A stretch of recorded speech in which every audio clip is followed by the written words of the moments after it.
Greetings, Jerry Ultimate Power Gamer here. We are going to be going over a 1995 battle report. It's going to be my herd versus Terrainaholics Undead. Today we're going to be doing the Scavenge scenario again. So here we go. Once again, we're using Epic Dwarf Map 11, which includes two each of the following terrain pieces. Height 6 blocking terrain, height 6 difficult terrain, height 2 hills, flat difficult terrain, and obstacles. The objective markers will be represented by red, and any tokens the herd generate will be orange, and any tokens the undead generate will be blue. Now, in my first three games using this scenario, I placed my tokens more than 12 inches from the center token and close to the blocking terrain piece to possibly limit access to it. However, this time, since I was using a more direct combat oriented force, I placed my token once again on the left hand side, but this time just a little over 12 inches from the center. My plan was to try and entice my opponent to deploy his units closer together, hopefully allowing me to get lots of multi-charging in. My opponent mirrored my placement on the opposite side of the table, and then I won the roll to choose sides, and I picked the side with the blocking terrain, just because I felt this would enable me a little bit more options as far as getting my fast Pathfinder units across the table and being able to threaten my opponent's flanks. Okay, so the front line of the undead force from left to right is as follows. You've got a regiment of mummies, a horde of revenants equipped with undead rats. Behind them, there's a Lich King with Bane Chant 3, Heal 6, and the Banner of the Griffin. Next, we've got a second horde of revenants also equipped with the undead rats, and behind them there's a necromancer with Bane Chant 2, Heal 3, and Inspiring Talisman. Next to them is another regiment of mummies. Now, the back row from left to right, we've got a troop of mummies, a troop of Soul Reaver infantry, a regiment of Soul Reaver infantry, another troop of Soul Reaver infantry, and a troop of mummies. Now, the Soul Reaver infantry, all of them are part of the Thirstful Coven special formation, so they are all fearless in this game. Okay, so for the herd army from left to right, we've got a horde of giant eagles, a troop of beast pack. Behind them, there is a second horde of giant eagles. Next over, there's a troop of spirit walkers, and behind them, a regiment of spirit walkers. Next over, we have a horde of spirit walkers with the Brew of Strength. Behind that unit, there is a standard bearer that has the Loot of Insatiable Darkness.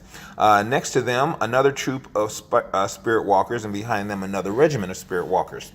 Next over, a Brutox, and behind the Brutox, there's a Shaman that has Bane Chant 3, Heal 5, and the Shroud of the Saint. Next is a Stampede with the Pipes of Terra, and finally behind the Stampede, there is a troop of Beast Pack. The herd turn 1. My opponent won the roll for the first turn, but felt he'd be better served letting me make the first move so he could react to my movements. So, on the left, both giant eagle hordes moved at the double in position to threaten the undead's flanks. Both are well outside of charge range, and it would take a very large surge result to reach them, so I felt they were safe. The beast pack on the left just moved up to touch the rear of the giant eagles there. The entire center of my force moved up just enough to put the front units within 3 inches of the center and right objective markers. The Stampede was unable to move at the double fully because of the obstacle in front of it. At the end of my turn 1, the herd is safely controlling all 3 objective markers. The undead turn 1. My opponent advances his units 5 inches and positions them to receive my charges. Now, I think this was a tactical mistake because although the undead are fearless and they have very good route nerve values, which in this case are made better because of the Banner of the Griffin, he's left himself open to take a lot of potential damage. So we'll see what happens. The herd turn 2. The giant eagle horde generates a token and places it in contact with its rear, with the rear of its base. The beast pack on the left side ends its move in contact with it, claiming it. The horde of spirit walkers generate a token and place it against its rear flank. The regiment of spirit walkers on that side claims it.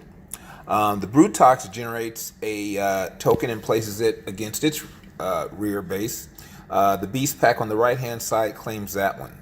Now, both the Giant Eagle hordes move further around the Undead's flanks, making sure to stay out of arc of sight.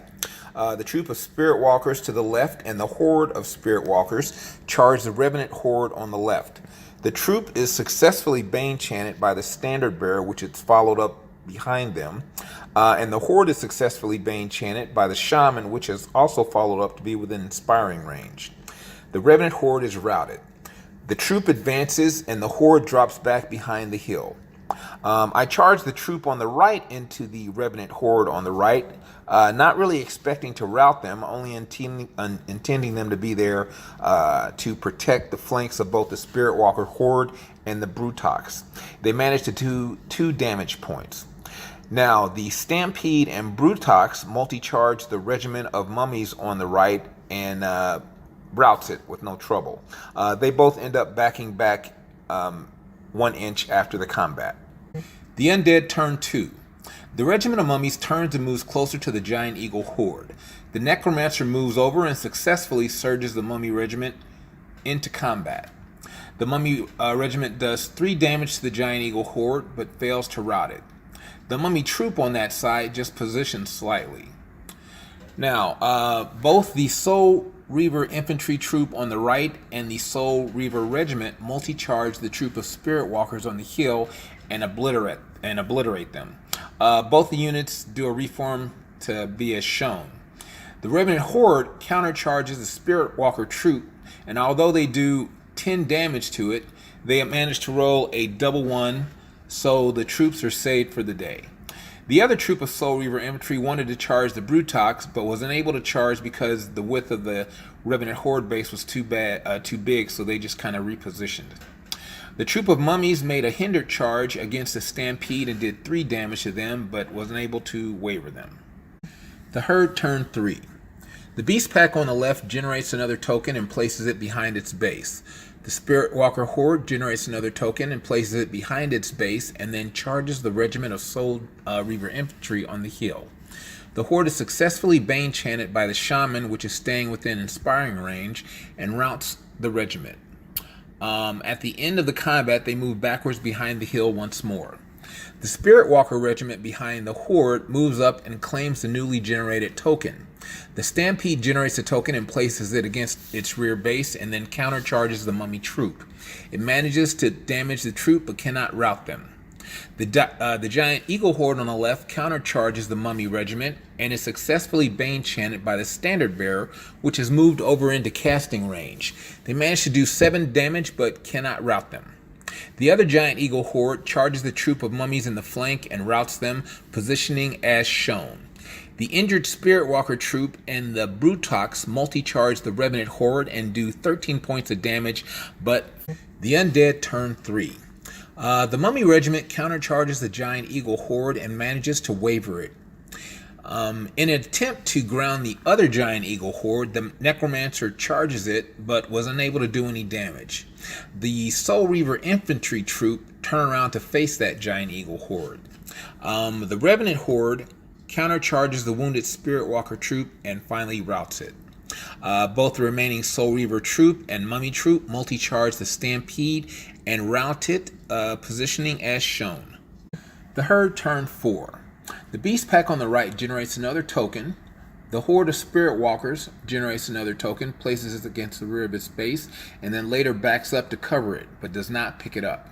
The regiment of Spirit Walkers behind the horde of Spirit Walkers backs up. The Beast Pack troop on the left backs up.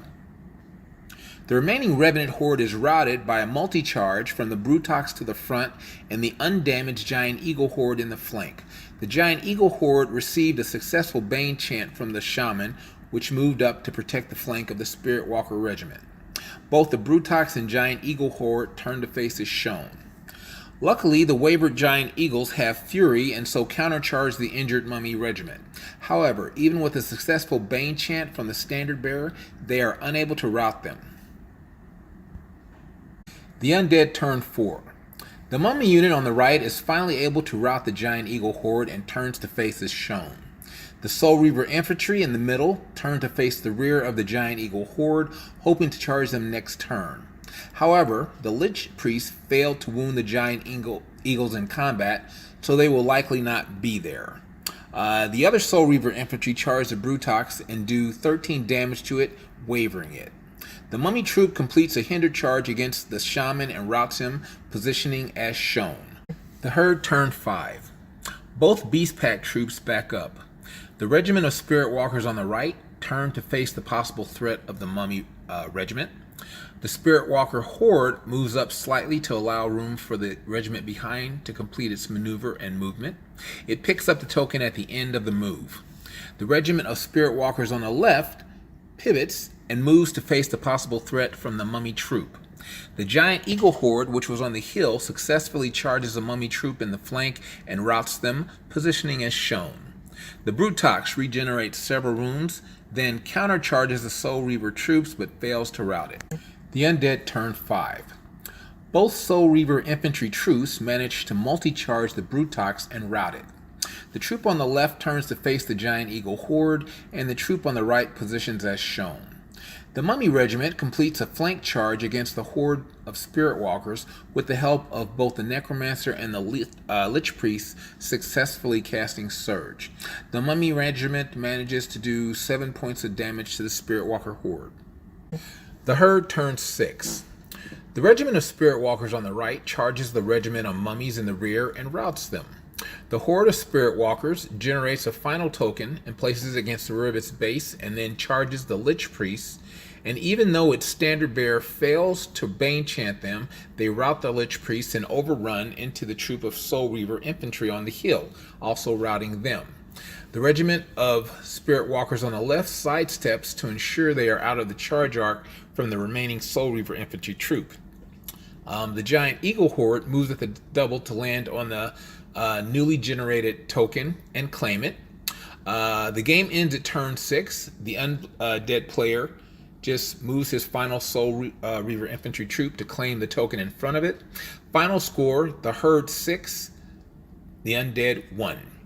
After playing this scenario 4 times, twice with elves, once with my Empire Dust, and now with the herd, I've learned the following.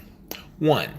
It is very important to ensure you have enough units remaining in your army that can actually hold the tokens, so you may want to consider carefully whether or not to waste your chaff units or save them.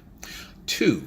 Having the ability to claim and hold objective markers while also being able to contest them is also very important. 3. You need enough offensive power to rout enemy units to take tokens from them while also removing your opponent's ability to hold tokens.